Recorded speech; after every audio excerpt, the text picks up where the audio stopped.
இன்னைக்கு நாம இந்த வீடியோல ஒரு மர்மமான தீவை பத்தி தான் பார்க்க போறோம். இது ஹிஸ்டரியிலேயே ஒரு இன்ட்ரெஸ்டிங்கான விஷயமா இருக்கு. ஸோ வாங்க வீடியோக்குள்ள போலாம். Hey viewers, welcome back to mass Tamil view.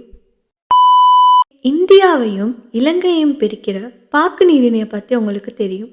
ஆனா அதையும் தாண்டி ஒரு விஷயம் இருக்கு. அது உங்களுக்கு தெரியுமா?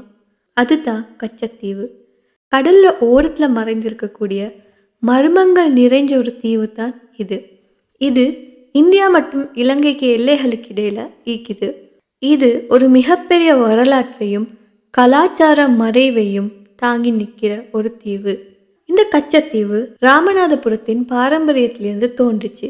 ராமநாதபுரம் ராஜவம்சமா இருந்த சமயத்துல அது கீழே பல தீவுகள் இருந்துச்சு. அதுல ஒரு தீவா இருந்தது தான் இந்த கச்சத்தீவு. இது பல தலைமுறைகளோட கதையை சொல்ற ஒரு தீவா இருந்துச்சு. ஆனா பிரித்தானியர்கள் ஆதிக்கத்தால இந்த தீவோட தலையெழுத்தே மாறிட்டு. இந்த தீவை கடற்கரையில் கட்டியன்னு சொல்லப்படுது. இதிலிருந்தே நமக்கு புரிஞ்சு கொள்ளலாம் இந்த தீவோட கதை. இது கடந்த காலத்துல எவ்வளோ முக்கியமா இருந்துச்சு, இதுல என்னெல்லாம் கட்டமைப்புகள் இருக்குது, இதோட கலாச்சாரம் என்ன, இதோட முக்கியத்துவம் என்னன்னு. இந்த தீவோட மண்ணுல ஒரு ஒளிரக்கூடிய ரகசிய சக்தி இருக்கு. இதை கண்ட வீரர்கள், அரசர்கள், கடலோரத்துல பயணிக்கிறவர்கள் எல்லாருமே இங்க வர தொடங்கினாங்க.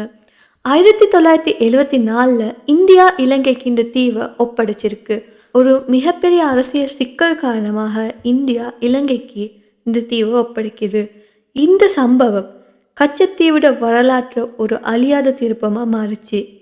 இந்த தீவுல நிறைய கலாச்சாரத்துல தழும்புகள் இருக்கு. அங்க ஒரு பழமையான சர்ச் இருக்கு. இந்த சர்ச் நம்பிக்கையுடையும் விசுவாசத்தின் சின்னமாக இருக்கு.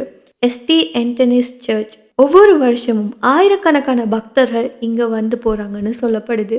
இது ஒரு சர்வதேச ரீதியில பயணிகள் வரக்கூடிய ஒரு தீவாக இருக்குது.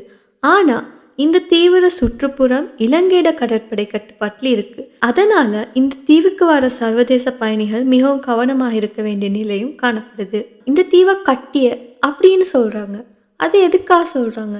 ஏன்னா இந்த தீவு இயற்கையால கட்டப்பட்ட ஒரு அற்புதமான கட்டுமானம்.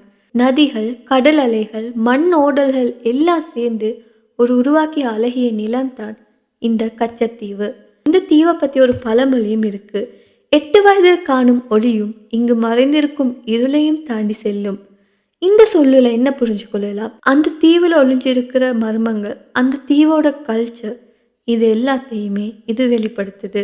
இந்த தீவுல இருக்கிற சர்ச்சுக்கு ஆண்டுதோறும் ஆயிரக்கணக்கான மக்கள் வராங்க. ஆனா ஒரு நாளுமே இந்த தீவுல யாருக்குமே குடியேற முடியாது.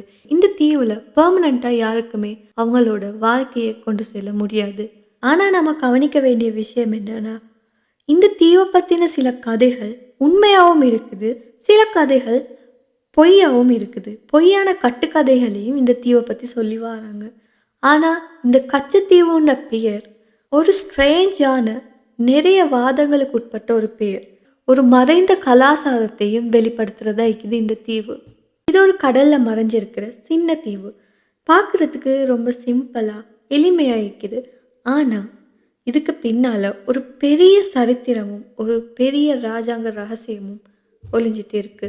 கச்சத்தீவுக்கு கீழே இன்னொரு உலகம் இருக்குதா? அந்த தீவிலிருந்து ஒலிகள் வெளியே கேட்குதா? இல்லைனா அது எல்லாமே ஒரு பொய்யான கட்டுக்கதையா? இது ஒரு மறைக்கப்பட்ட மர்மமான தீவு. இந்த வீடியோ உங்களுக்கு பிடிச்சிருந்தா மறக்காம லைக் பண்ணி நம்ம சேனலை சப்ஸ்கிரைப் பண்ணி வச்சுக்கோங்க. அது மட்டும் இல்லாமல் பக்கத்தில் இருக்கிற பெல் ஐக்கானையும் கிளிக் பண்ணுங்க. அப்போ தான் நம்ம போடுற வீடியோஸ் எல்லாம் உங்களை வந்து சேரும்.